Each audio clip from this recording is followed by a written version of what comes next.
Buen día. Creo que ya estamos todos los hospitales listos, entonces vamos a dar inicio a la revisión de guías. El día de hoy, pues, inicia el módulo de hematología y como tal, pues vamos a empezar con el tema de revisión de guías de anemia ferropénica. Bueno, antes de hablar de la definición, bueno, cabe aclarar que como tal, pues que sí tenemos guías de manejo y revisión de anemias ferropénicas, no tenemos una guía general. Sabemos que pues este es un padecimiento que puede estar englobado en varias patologías, eh, dependiendo de la causa y etiología de la que estemos hablando. Eh, Como tal, pues no hay una guía, no hay una guía de hematología específica que hable. Hay un plan por parte de la Asociación Americana de Hematología que están trabajando para hacer una guía en el manejo de anemia ferropénica con planes de publicarse en el 2026. Eh, Actualmente, pues esta revisión la vamos a hacer en base a las diferentes organizaciones individuales como las de gastroenterología, cardiología, eh, nefrología y oncología, que dicen varias pautas y varias recomendaciones específicas acerca del manejo de la anemia ferropénica. Como tal en la definición, pues la deficiencia, hay que hablar primero de la deficiencia de hierro. Esta es la deficiencia nutricional más común a nivel mundial. Está presente desde niños, adultos y mujeres embarazadas. Esto se va a caracterizar por una reducción de las reservas de hierro, que como tal pues van a progresar a una anemia ferropénica con consecuencias generales como fatiga, alteraciones cognitivas y complicaciones en la salud materno-infantil. En cuanto a epidemiología, pues este afecta aproximadamente a una de cada tres personas en el mundo. Tiene una alta prevalencia en mujeres premenopáusicas con un sangrado menstrual abundante, en personas con dietas pobres en hierro o vegetarianas, en individuos que padecen pérdidas crónicas gastrointestinales, como ejemplo en pacientes con úlceras gastrointestinales que padecen cáncer, y pacientes que padecen enfermedades inflamatorias, que al igual que pacientes con insuficiencia cardíaca o enfermedad renal crónica. En cuanto a su patología, pues tenemos que hablar que también la anemia ferropénica, como tal, la podemos dividir en dos causas, deficiencia absoluta o deficiencia funcional. La deficiencia absoluta, pues vamos a estar hablando de dos mecanismos, si hay pérdida de sangre o si hay problemas en la absorción. En cuanto hablando de pérdida de sangre, pues como ejemplos tenemos en las mujeres premenopáusicas, de las causas más comunes, como decíamos, es el sangrado menstrual abundante. Aproximadamente un 20% de las mujeres tienen sangrados menstruales intensos y aproximadamente un 50% de estos van a tener una deficiencia de hierro. En cuanto a hombres adultos y mujeres posmenopáusicas, pues aquí la principal causa de las que vamos a estar hablando, pues es la presencia de un sangrado gastrointestinal oculto.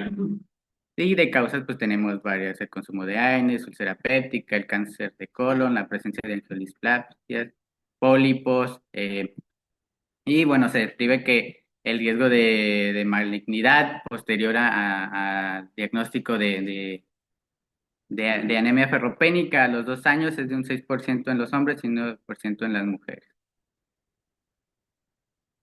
Otras causas de- principalmente, pero de mala absorción, pues tenemos enfermedades gastrointestinales crónicas, como las lesiones inflamatorias o infecciosas. En la enfermedad inflamatoria intestinal se describe que al menos la anemia está presente en un 17 o un 29%, y en más del 50% de infecciones por aquilostomiasis. Otro, pues la ingesta inadecuada, con una dieta pobre en hierro. Esto, pues, principalmente descrito en vegetarianos o veganos. Y bueno, también se describe en cuando hay de requerimientos mayores, por ejemplo, en los lactantes, mujeres en edad fértil y en embarazo. Otra causa también más referente a pérdidas, pues es la donación de sangre. Este como tal, pues se describe como una pérdida iatrogénica de hierro. Aproximadamente una donación equivale a 250 miligramos de hierro. Y pues en los pacientes que tienen la tendencia a donar, pues se se ha visto que hay una mayor prevalencia de anemia. Otro, pues, otras patologías asociadas a la malabsorción, en el cual, pues, obviamente vamos a tener una disminución en la absorción intestinal. Este puede ser secundario a enfermedades inflamatorias, enfermedades como la enfermedad celíaca, gastritis autoinmune, infección por H. pylori, al igual que también asociadas al consumo de medicamentos como los IVP, los anti-H2, que hayan estado expuestos a cirugías como la gastrectomía, un bypass gástrico. Y bueno, también se describe que hay otras condiciones en las que se puede ver deficiencias, pero porque los requerimientos básicos van a estar aumentados, como es la presencia del embarazo, en el cual pues sabemos que aumentan significativamente los requerimientos de hierro. Un total de 580 miligramos netos necesarios, y además la absorción intestinal aumenta hasta 9 veces debido a la supresión de la hepcidina. Otro grupo descrito con anemia, que aumenta la prevalencia de anemia ferropénica, es en la presencia de atletas.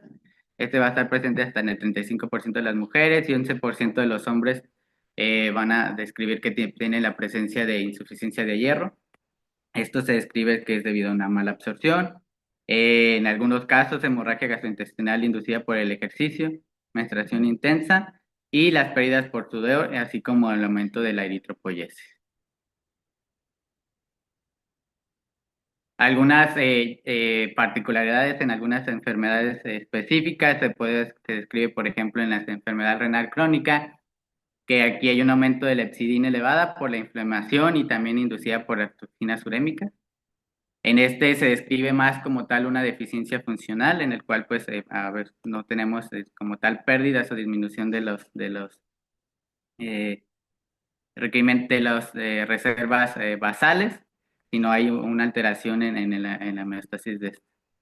También otro mecanismo que hay en la enfermedad renal crónica, pues sí puede haber pérdidas sanguíneas, pero por la presencia en el caso de pacientes expuestos a hemodiálisis.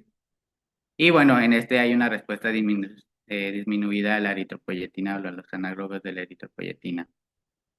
En el caso de las enfermedades cardiovasculares, este se describe principalmente en la insuficiencia cardíaca. Se describe que al menos 50% de estos pacientes presentan deficiencia de hierro, ya sea de manera absoluta o de manera funcional.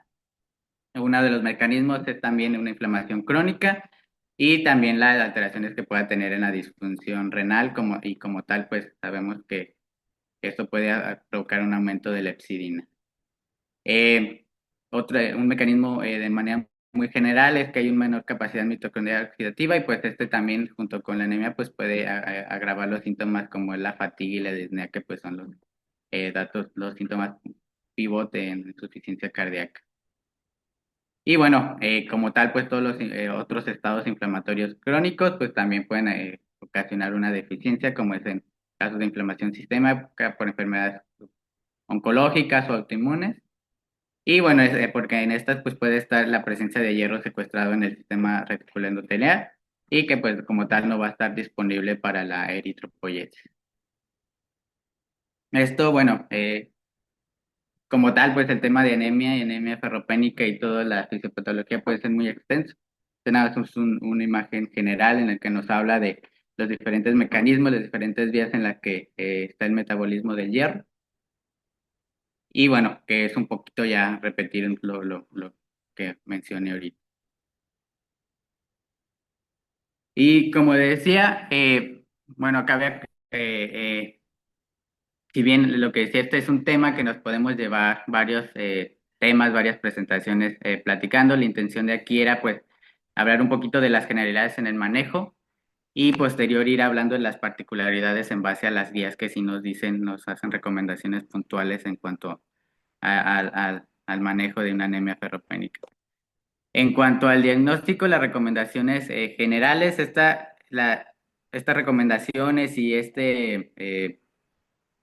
revisión, una parte fundamental la tomé de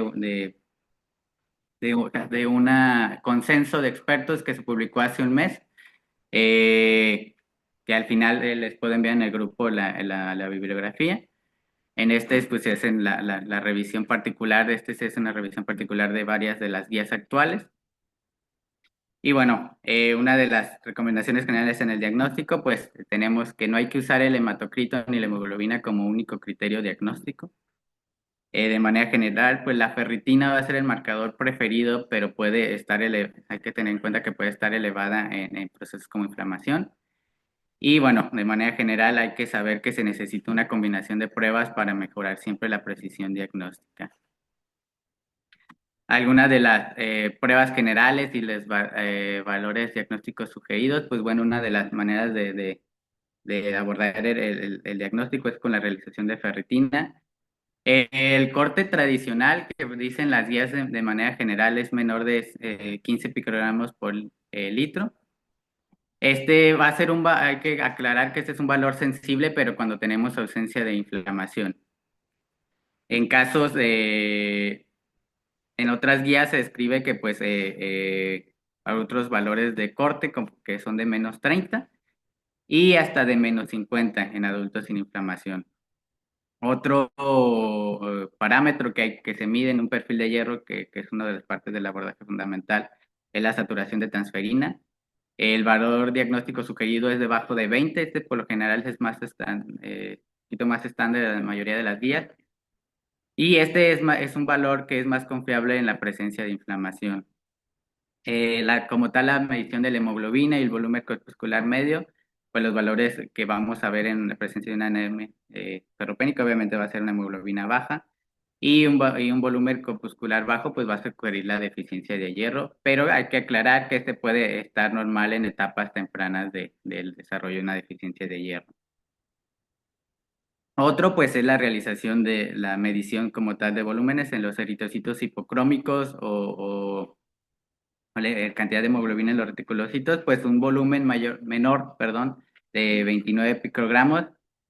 Son sensibles, parámetros sensibles, pero pues son no muchas veces disponibles.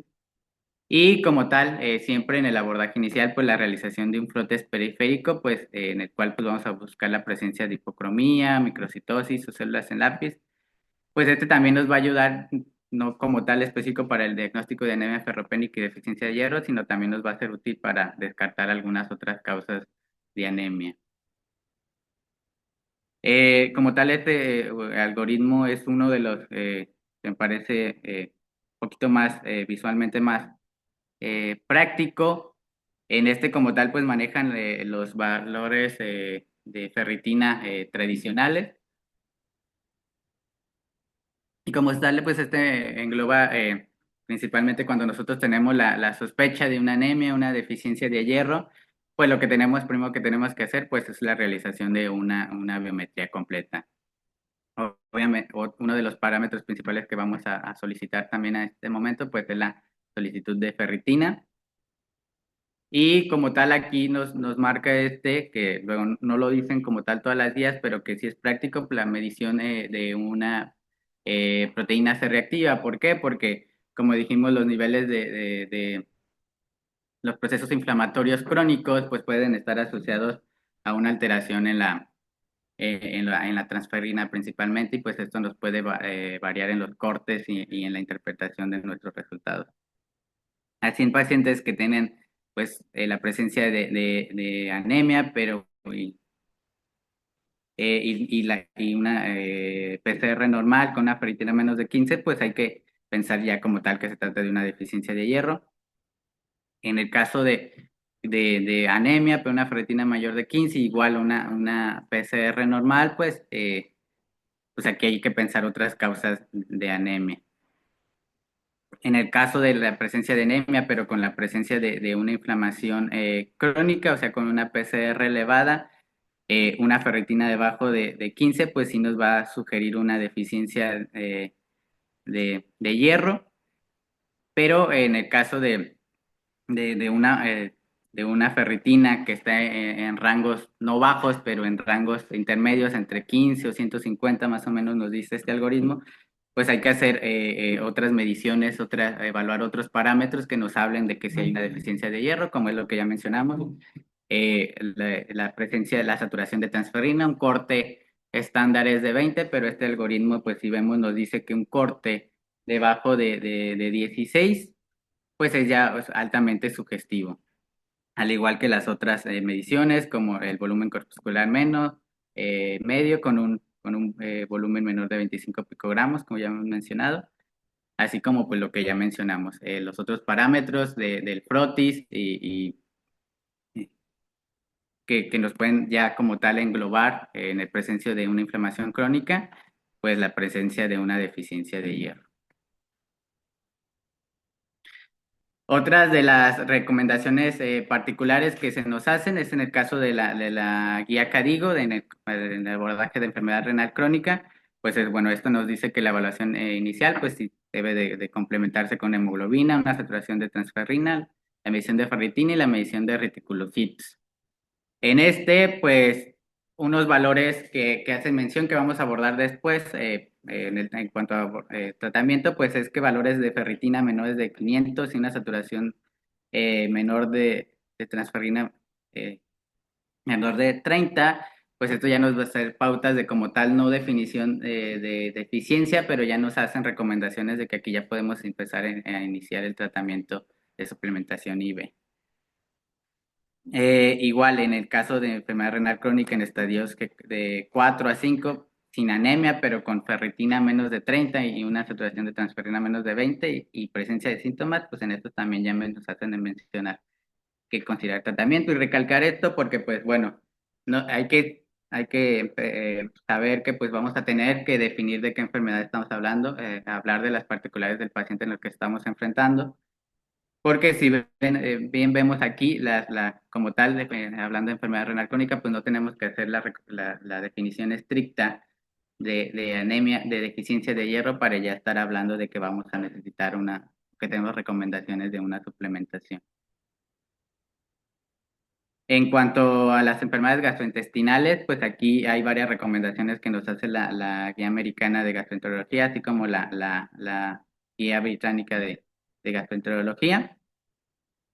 En este, pues las recomendaciones particulares que nos hace principalmente la guía Vitránica es que los hombres adultos y mujeres posmenopáusicas con la que detectemos con anemia ferropénica, hay que indicar endoscopía bidireccional para buscar la presencia de un sangrado oculto.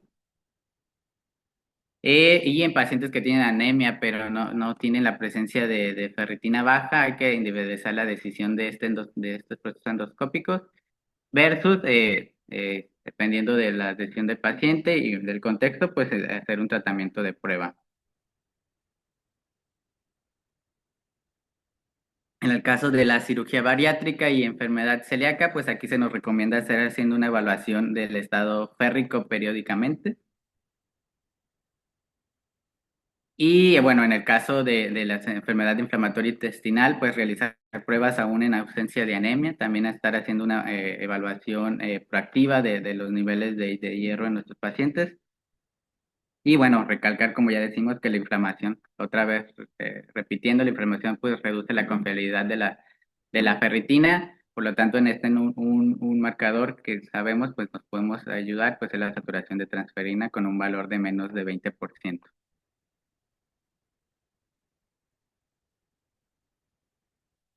En el caso particular de cardiopatías, y principalmente de la insuficiencia cardíaca, la guía europea y la de la Sociedad Americana nos hacen la definición diagnóstica de deficiencia de hierro con una ferritina menor de 100 picogramos o una de ferritina entre 100 y 300 y 299 con una saturación de transferrina de 20. Y como tal, vemos que uno de los marcadores importantes que hay que tomar en cuenta siempre es la saturación de transferrina, que en este caso de pacientes con insuficiencia cardíaca, pues aquí funciona como un marcador también pronóstico y predictor de la respuesta a tratamiento. Y como tal, pues vemos que es un valor más estandarizado y no tan, como repitiendo, pues no tan influenciable a veces por los procesos inflamatorios crónicos. En el caso de procesos oncológicos, las recomendaciones que nos hace las guías de NCCN, la deficiencia de hierro absoluta nos habla cuando tenemos una ferritina menor de 30 con una saturación de transferrina menor de 20 y nos habla de una deficiencia de hierro funcional tenemos valores desde 30 hasta 800, pero sumado para una saturación de transferrina menor de 20. Ya hablando específicamente del tratamiento, en cuanto al manejo, pues la vía oral sigue siendo el tratamiento preferido en pacientes, recalcar que no condicionen la absorción de este. Aquí la dosis recomendada va desde de 100 a 110 miligramos de hierro elemental una vez al día. Aquí hay varias recomendaciones importantes.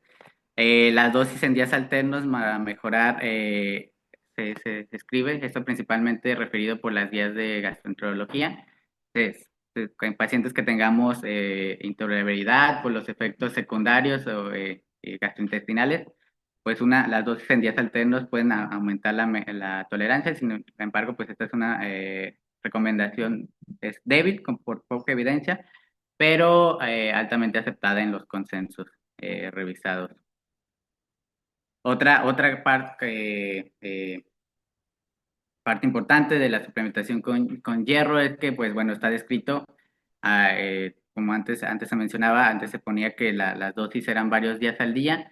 Ya se ha visto que no hay ninguna evidencia de que de la suplementación mayor a la dosis recomendada de varias veces al día aumente la absorción de hierro. Una parte importante particular, hay que evitar las formulaciones de liberación entérica eh, prolongada o lenta. Y bueno, también se ha escrito que no hay ninguna superioridad entre formulaciones de hierro. Y pues como tal, uno de los que describen y se recomienda es el sulfato ferroso, que es el más económico. Aquí otras de las recomendaciones ya más puntuales, pues siempre hay que tomar hierro, se recomienda que por lo general sea en ayunas, con agua sola y evitando el consumo a la par del consumo de lácteos, café, té y calcio. Aquí pongo en paréntesis al final, añadir vitamina C puede mejorar la absorción. Este es una recomendación que tiene evidencia variable. Esta recomendación la hace principalmente la guía americana de gastroenterología, pero tiene un poquito de evidencia contrapuesta en las recomendaciones de la guía británica del 2021. En este, pues sí hace hincapié particular que no hay la evidencia suficiente para hacer la recomendación de consumo concomitante de vitamina C para aumentar la absorción. En este, pues nada más se ponía una tablita más o menos de algunas de las presentaciones que tenemos disponibles de hierro oral. Aquí la verdad ya no hice la revisión de cuáles son las presentaciones, las marcas comerciales que tenemos actualmente. Pero vemos que, bueno, el sulfato ferroso, que es el que más tenemos disponible y el más económico, la dosis habitual de este es una vez al día, que son más o menos tabletas de 325 miligramos. El contenido de hierro elemental de este es de 65 miligramos, que es la recomendación mínima habitual que se estandariza para la suplementación al día.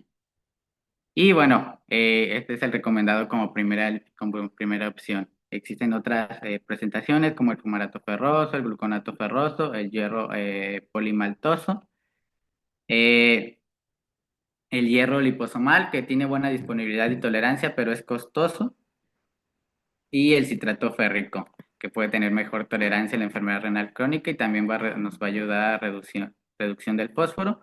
Y bueno, la última que son el sulfato ferroso recubierto y de liberación lenta, pues ya siendo hincapié que no es recomendado por la menor absorción y pues evitar si buscamos como tal una eficacia en la suplementación de hierro. Mm, a ese no lo puse, espera.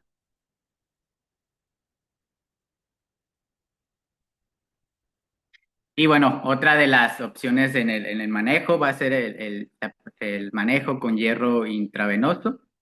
Este lo recomiendan las guías cuando hay la presencia de intolerancia al hierro oral, cuando hay procesos de malabsorción, cuando pues, estamos buscando que requerimos una corrección rápida y cuando no tenemos respuesta al tratamiento oral tras de 4 a 12 semanas después de haber iniciado el tratamiento. Las formulaciones preferidas que se van a recomendar van a ser aquellas que nos permiten hacer una suplementación en 1 a 2 sesiones. El hierro carboximaltosa, la dexomaltosa y el ferumaxitol, pues son algunas de las más recomendadas.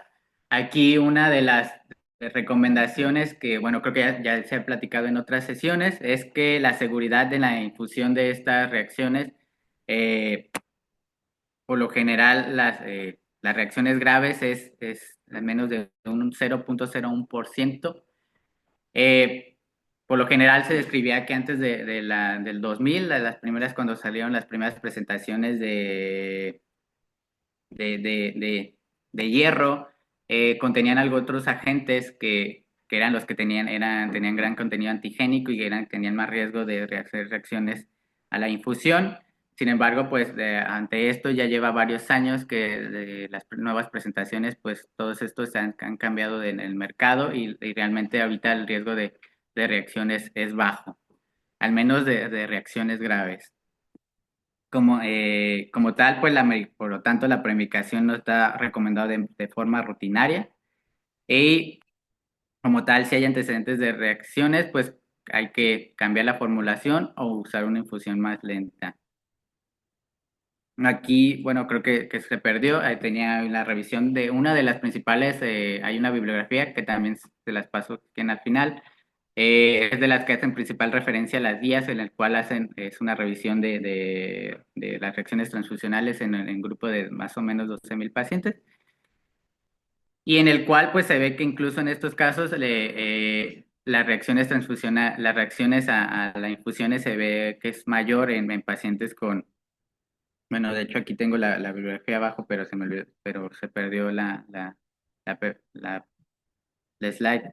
Eh, en este se veía que incluso se veía mayor y mayor riesgo cuando tenía nosotros la presencia de medicación en las 24 horas anteriores. Y esto se describe porque algunos de los síntomas, principalmente los antihistamínicos que se pueden usar de manera rutinaria, pueden causar y pueden simular algunas de las principales reacciones transfusionales, como es la presencia de hipotensión, la presencia de somnolencia. Por lo tanto, se ha descrito que a veces la premicación con esto pues, puede aumentar el número de falsas reacciones a la infusión. Algunas otras particularidades en cuanto al manejo, principalmente el manejo intravenoso, bueno, digo, manejo por guías en el caso de la enfermedad renal crónica. Como les decía, la presencia de una enfermedad renal crónica en estadio 5 en hemodiálisis, que tengamos nosotros en nuestra evaluación una presencia de una ferritina menor de 500 y una saturación de transferrina menor de 30, ya la guía nos hace la recomendación de empezar con la suplementación de hierro y B de forma proactiva. En el caso de pacientes que tengamos en enfermedad renal crónica, pero no esté en diálisis, pues podemos hacer la preferencia de la suplementación oral o IV según la preferencia y los síntomas y pues nuestras metas terapéuticas que tengamos en ese momento. Y en el caso de los pacientes con enfermedad renal crónica en estadios 4 o 5, que nosotros vemos que tienen la deficiencia, pero no tiene la presencia de anemia, definiendo deficiencia como una ferritina menor de 30 o una saturación de transferina menor de 20, pues en estos pacientes debemos de estar pensando ya en la suplementación de hierro. En el caso de enfermedades gastrointestinales, en una enfermedad inflamatoria intestinal, lo que se describe es que si hay inflamación activa o pobre absorción, siempre hay que preferir la suplementación con hierro y B como primera línea, ya que pues sabemos que pues en este caso pues la suplementación oral pues no va a tener eh, absorción adecuada. Solamente aquí como comentario, nada más nos hace hincapié las guías que en el caso de que preferamos la vía oral o que pensemos en la vía oral en los pacientes con enfermedad inflamatoria intestinal, esta se debe de hacer teniendo como tal criterios de que nosotros tenemos estable la enfermedad y con una medición de marcadores inflamatorios antes, como puede ser la PCR. En el caso de la cirugía bariátrica, pues en este tenemos que tener un seguimiento proactivo de los niveles y hacer un uso temprano y frecuente del hierro IV. En enfermedad celíaca severa, lo principal línea de manejo, primero pues hacer las restricciones dietéticas que ameritan en este caso, como que es una dieta sin gluten, y pensar en la suplementación IV si vemos que la malabsorción como tal persiste de la enfermedad. En la presencia de gastropatía hipertensiva portal, aquí las recomendaciones principales es la suplementación oral de manera inicial y solo IV si el sangrado es persistente. En el caso de ectasia vascular antral gástrica, eh, en el caso de que nosotros tengamos la suplementación con hierro y vemos que no hay una respuesta adecuada, pues entonces la siguiente guía, recomendación es pensar en hacer como tal una ablación endoscópica. Y como tal, en la presencia de angioctasias de intestino delgado, pues aparte aquí de la recomendación de la suplementación con hierro, pues va sumado al tratamiento endoscópico que como tal amerita en esta patología. En el caso de cardiología, las recomendaciones de la guía de cardiología nos habla que en pacientes con insuficiencia cardíaca, como habíamos dicho, una saturación de transferrina menor de 20 nos habla de que tenemos de pensar en una suplementación con hierro. Eh, y bueno, en este caso particular sí nos hacen hincapié que la contraindicación del hierro oral eh, o sea, está contraindicado por una mala absorción y una poca eficacia. Y como tal, pues la recomendación se hace de la suplementación con hierro en estos niveles es porque los beneficios demostrados están descritos en la mejora de síntomas y capacidad funcional, una reducción de las hospitalizaciones por insuficiencia cardíaca demostrada en varios ensayos. Sin embargo, hay que aclarar que, como igual no lo dice en la guía, no hay una evidencia sólida en la reducción de la mortalidad como tal en estos pacientes principalmente en insuficiencia cardíaca. ¿La cardíaca preservada? No, aquí de hecho lo iba a hacer hincapié al final en algunas de las ahorita dudas o problemas que quedan actuales. Esto solo está recomendado en FEBI, si cabe aclarar, esto solo está recomendado en FEBI reducida. Y bueno, en cuanto a las recomendaciones en oncología, pues hay que aclarar que en la presencia de anemia, que es otro tema, como tal aquí en las pautas generales, como estamos hablando de procesos oncológicos, que pueden ser varias las causas de la anemia, o una de las principales pues puede ser secundaria también a tratamientos por quimioterapia. Una de las líneas principales en este es el tratamiento con halagos de la eritropoyetina. Por lo tanto, pues en la guía de la NCCN lo que nos recarga es que hay que confirmar la deficiencia de hierro antes de siempre intentar iniciar el tratamiento con eritropoyetina, análogos de la eritropoyetina, especialmente en pacientes con una ferritina menor de 800 y una saturación de transferrina menor de 20. Esto, bueno, está extra, hay que evitar los análogos de eritropoyetina en tratamientos activos eh, con quimioterapia por el riesgo de tromboembólico, no escalar las dosis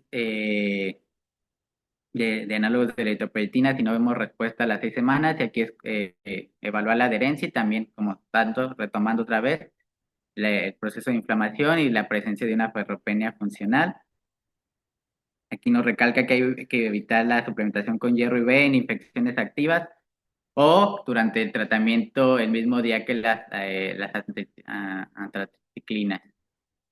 Las metas de hemoglobina en estos casos son entre 10 a 12 y no sobrepasar de 12 gramos por el riesgo trombótico. Y bueno, aquí adelantando, pues nos referencia que hay que monitorizar los niveles de ferritina y saturación de transferina regularmente, idealmente cada 4 a 8 semanas durante el tratamiento.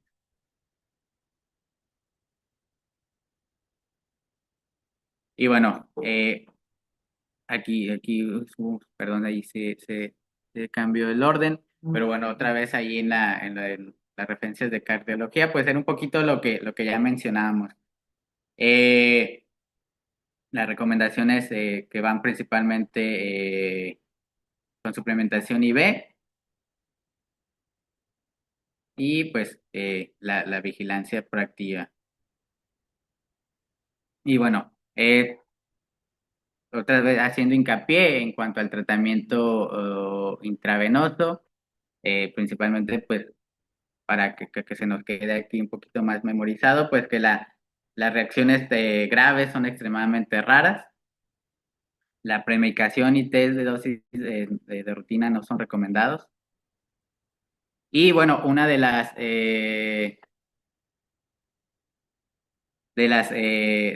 nuevas pautas de investigación,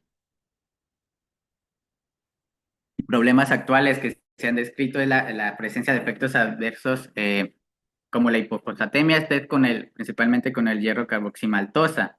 Es una de las ahorita que se ha estado describiendo como efectos adversos secundarios. Y este se describe porque hay un aumento del factor de crecimiento fibroblástico 23, que bueno, aquí de manera muy general, porque pues esto otra línea de fisiopatología, pues nos va a causar una pérdida renal de fosfato.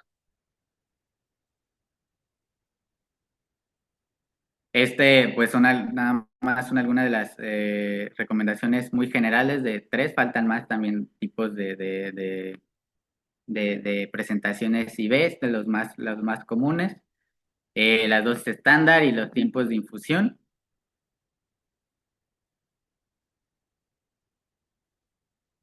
Y como tal, pues bueno, hablando del seguimiento, por lo general la evaluación inicial de la respuesta tras el hierro oral, por lo general se nos recomienda revisar los niveles de globulina y ferritina a las 4 a 8 semanas. Mientras que el hierro intravenoso también nos recomiendan esperar al menos, no hacerlo antes de las 4 semanas, ya que puede haber valores transitoriamente elevados antes por la administración de hierro, falsamente elevados. Por lo tanto, se nos recomienda esperar mínimo las 4 semanas antes de hacer una evaluación. El seguimiento como tal a mediano plazo se nos recomienda reevaluar los depósitos con la medición de ferritina y extracción de transferrina a los 3 meses tras la corrección de la anemia. Y como tal, un seguimiento prolongado pues en pacientes con riesgo de recurrencia, como ya dijimos, en procesos inflamatorios crónicos, pacientes con riesgo de malabsorción, como por ejemplo, hablamos de enfermedad inflamatoria intestinal, los pacientes con enfermedad renal crónica, los pacientes con cirugía bariátrica, enfermedad celíaca y otros padecimientos oncológicos o reumatológicos. Y pues también en pacientes, por ejemplo, que tenemos conocimiento que tienen historia de menstruación abundante, pues en hacer seguimientos más activos de manera ya sea semestral o anual, según aplicado a cada etiología, cada recomendación. Otra de las recomendaciones ya un poquito más en el ámbito higiénico dietético, pues hay que, también recomendaciones es que la ingesta dietética de hierro pues también es importante, no solamente la suplementación, para pues hay que hacer el consumo de hierro hemo, productos eh, que tengan como son las carnes rojas, hígado, mariscos, y otro, pues hierro no hemo, como es en el caso de las legumbres, cereales fortificados, vegetales de hoja verde, en el cual pues hay una presencia de menor absorción, pero pues también hay que aumentar su consumo. Como les dije, lo hacen la recomendación algunas guías, pero sabemos que ahorita todavía tiene evidencia contrapuesta, pues el consumir, que como tal nos dicen, consumir hierro junto con la vitamina C, pues es una de las recomendaciones que se puede hacer. Digo, no, es una recomendación que no hay tanta evidencia para que sirva, pero pues bueno, tampoco es una pauta tan arriesgada a hacer nada más recomendación la suplementación con vitamina C, ya sea, si no sea suplementando, pues aumentando el consumo de frutas cítricas, pimientos, tomate y todos estos alimentos que son altos en vitamina C. Y como tal, pues cuando se haga la toma de suplementos, pues estos se recomienda que se haga siempre en ayunas, en estómago vacío, estos si hay tolerancia adecuada. Y siempre recalcar algunos de los factores que tenemos que buscar en nuestros pacientes, principalmente en los que estamos haciendo suplementación y que por lo general pues tampoco podamos adecuada respuesta, pues también hay que hacer la búsqueda de factores que reduzcan la absorción, como puede ser el consumo de lácteos, el consumo de té, café, fitatos, que son granos enteros, y taninos. Otro, pues el consumo concomitante de algunos fármacos, como pueden ser los IVP, los antihistamínicos, que van a reducir la acidez gástrica, y como tal, pues esto nos van a causar menor absorción de hierro. Otra parte fundamental, pues, es la educación del paciente. Es importante explicarle el motivo del tratamiento y la importancia del seguimiento a nuestro paciente. Es que estén ellos enterados de los efectos adversos que van a poder presentar, como es el estreñimiento, las náuseas, y aclarar que la mejoría de los síntomas, pues, no va a ser inmediata y puede tardar hasta varias semanas. Hay que recalcarles que no es importante que no hay que suspender el hierro prematuramente, incluso tras normalizar. Y bueno, esto también se debe recomendar, se debe continuar al menos por 3 meses para restaurar los depósitos.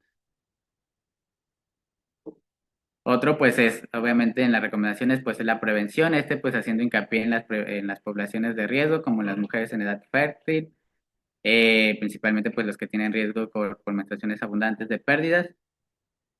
En embarazadas, este es un tema aparte que pues ya dejé aparte porque pues son otras recomendaciones también ya más puntuales. Pues en este hay que aumentar la ingesta dietética y considerar la suplementación desde el segundo trimestre si hay riesgo de deficiencia documentada. En atletas, que es otro grupo de riesgo que podríamos no tener presente, como dijimos, pues en estos puede aumentar el consumo y las necesidades basales de hierro. En este, pues tenemos que hacer la evaluación de hierro si vemos que pues, son pacientes que presentan fatiga, empiezan a tener bajo rendimiento persistente.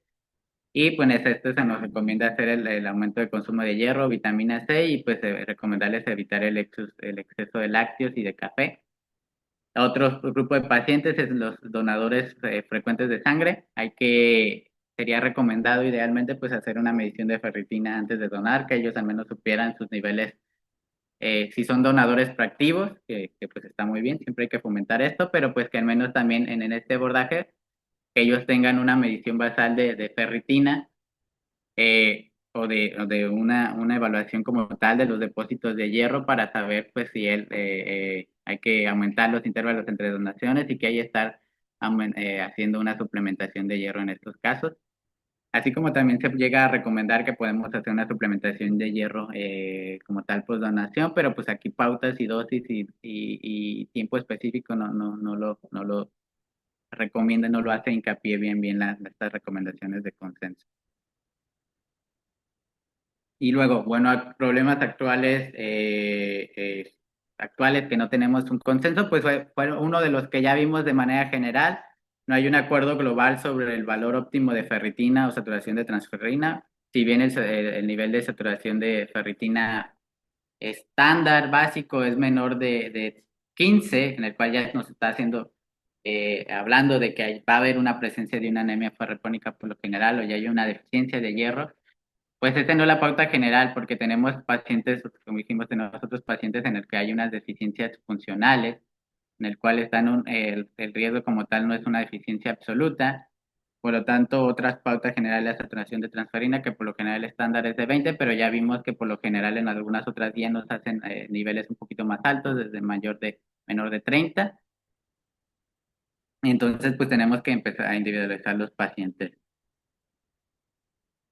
Como tal, pues la mayoría de estos valores diagnósticos y niveles de diagnósticos pues nos hablan de una deficiencia absoluta. Para hacer una definición de funcional, pues por eso vemos que hay márgenes tan elevados, como vemos que suplementación que nos recomiendan desde 15 hasta 300, desde menor de 800 de ferritina en oncología, porque como tal hacer el diagnóstico de una deficiencia funcional pues no hay herramientas actualmente accesibles tan fácilmente. Algunas de las pautas principales y una de las líneas pues mecanismos principales de regulación, pues sabemos que la epsidina, entonces la medición de epsidina puede ser una de las que nos puede ayudar. Sin embargo, pues sabemos que no es accesible en todos lados. Otro, pues ya, lo que decíamos, la evaluación o presencia de inflamación crónica, pues la ferritina puede ser normal o elevada. Otro de los problemas, pues, es la tolerancia y adherencia al hierro oral.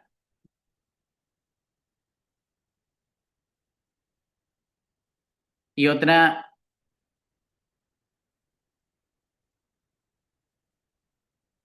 de las áreas de investigación y problemas actuales, pues, entra en hablando de este ámbito, los biomarcadores avanzados que nos ayuden a buscar una mejor diagnóstico en la deficiencia funcional. También falta como tal la evaluación de la seguridad del hierro y B a largo plazo. Aún no se evalúan bien si llega a haber algún riesgo acumulativo en enfermedades crónicas, especialmente en insuficiencia crónica, enfermedad renal crónica. El impacto del hierro y B en la mortalidad, como tal, ya sabemos que reduce los síntomas y reduce las hospitalizaciones en insuficiencia cardíaca de fracción reducida. No se ha demostrado aún la reducción en la mortalidad cardiovascular. Falta la evaluación como tal del beneficio del hierro en insuficiencia cardíaca con fracción de eyección preservada. También otras de las pautas y nuevos ámbitos ahorita con las nuevas líneas de investigación, pues como tal el hierro en combinación con inhibidores de SGLT2 y nuevos tratamientos de insuficiencia cardíaca y enfermedad renal crónica, pues no sé, falta evaluar las sinergias terapéuticas y la seguridad y costo-efectividad de este. Y bueno, a falta como tal algoritmos de decisión para el uso de hierro B o versus suplementación oral, incorporando pues factores individuales, la respuesta previa y biomarcadores y la historia clínica de nuestros pacientes. Como tal, y pues en las conclusiones, pues la fisiopatología hay que tener en cuenta este factor que se remarca, que incluye tanto de una deficiencia absoluta, como una deficiencia funcional. Por lo tanto, pues hay que individualizar a nuestros pacientes y saber de qué contexto estamos hablando. Lo que ya repetimos, el diagnóstico y evaluación necesita un enfoque combinado, en el cual la saturación de transferrina se vuelve especialmente útil, principalmente en contextos inflamatorios crónicos. El tratamiento, como dijimos, debe individualizarse y bueno, la revisión de varias guías, como las guías de la gastroenterología americana y británica, la guía de CADIGO, las guías de cardiología y la guía de NSCN, pues hay que saber que nos ofrecen recomendaciones particulares para estos contextos y como tal, pues no hay una guía específica para todos los pacientes con insuficiencia de hierro. Y como tal, pues estas serían parte de la bibliografía que se revisó. No sé si hasta ahorita hay algún comentario o pregunta.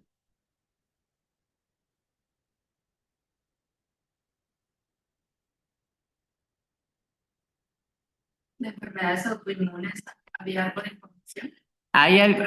Me pregunta la doctora Pulido si de enfermedades autoinmunes había una revisión. ¿Llega a haber recomendaciones particulares en las guías de artritis reumatoide y de lupus? Pero no tan específicas, a menos lo que encontré, la mayoría eran nada más revisión de artículos, pero una guía en la que nos hablara específicamente de esto, no. Era ya más, no como la de Cadigo, no como las de gastroenterología. ¿Qué recomendaciones específicamente, principalmente de estas dos enfermedades de artritis reumatoide y lupus?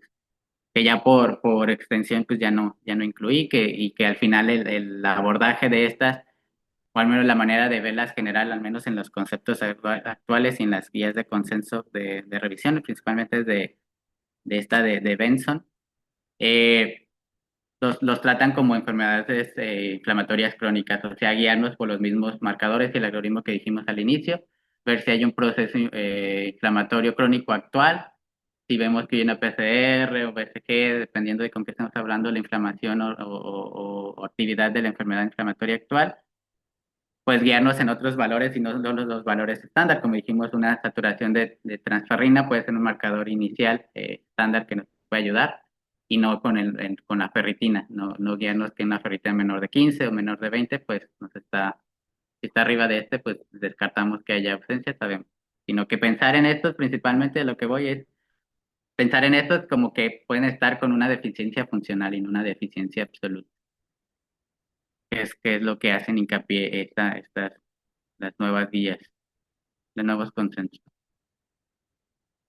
¿Ok? No sé si hay alguna otra duda.